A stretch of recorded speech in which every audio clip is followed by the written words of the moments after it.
Depuis des mois, les candidats à la députation ne dorment plus. Ils font la navette entre les circonscriptions électorales, les activités économiques et les partenaires financiers. Histoire de renflouer leur caisse pour mieux préparer la campagne des législatives, Francine Sokori vient de rentrer d'une visite de terrain dans des localités. Je fais du porte-à-porte avec des communautés. La pré-campagne, il faut toujours être présent, il faut aller vers les populations pour dire que vous êtes candidat.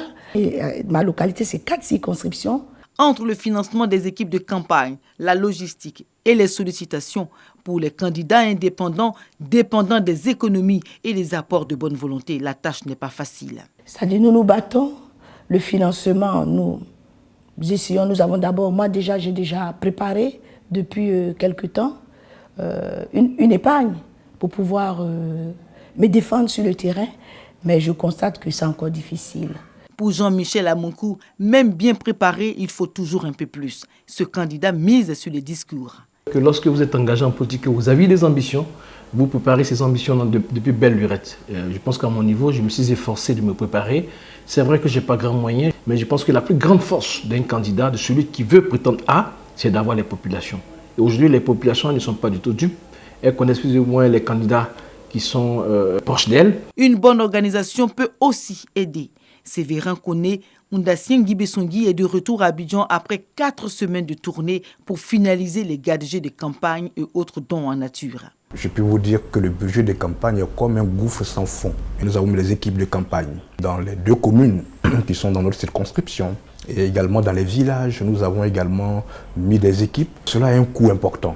Sans faux fuyant, je peux vous dire qu'une campagne coûte au minimum 60 millions. Et cet argent, il faut le réunir, il faut l'avoir. Au Front populaire ivoirien, Pascal Afin-Guesson sillonne les régions du pays pour soutenir les candidats du parti.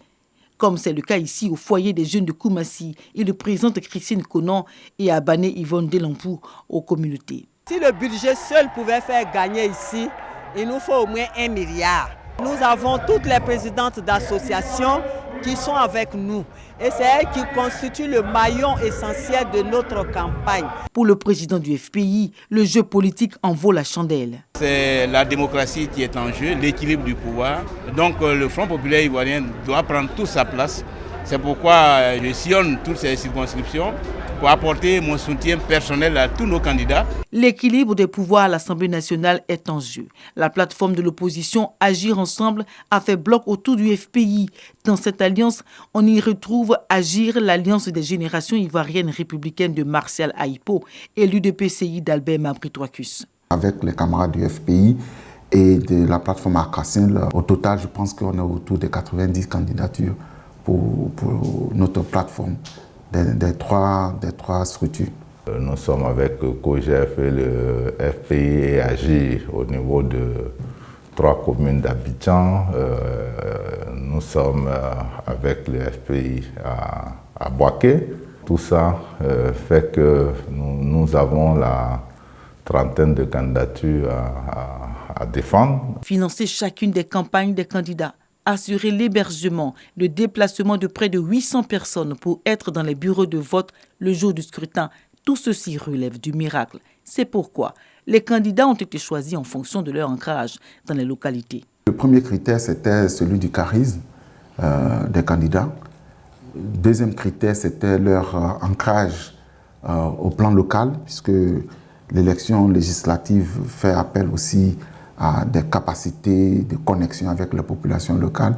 Et puis, bien entendu, le troisième point, c'est la vision que nous voulons faire passer au niveau des populations. Si l'opposition prépare son retour en force dans le jeu politique à l'Assemblée nationale, le parti au pouvoir ne veut pas se laisser surprendre par les résultats au soir du 6 mars. 2 à 3 ans avant ces joutes électorales, les candidats retenus du RHDP étaient sur le terrain. Nous avons sur les 255 candidatures, 254 candidats du RHDP, dont nous couvrons l'ensemble des circonscriptions électorales. Ensuite, vous savez que depuis bientôt 2 ans, 3 ans, le RHDP est sur le terrain. Et cela a commencé peu avant les élections municipales du conseil régional. Donc la plupart des cadres et élus qui ont été choisis sont des responsables donc dans leur région et sont depuis 2-3 ans sur le terrain.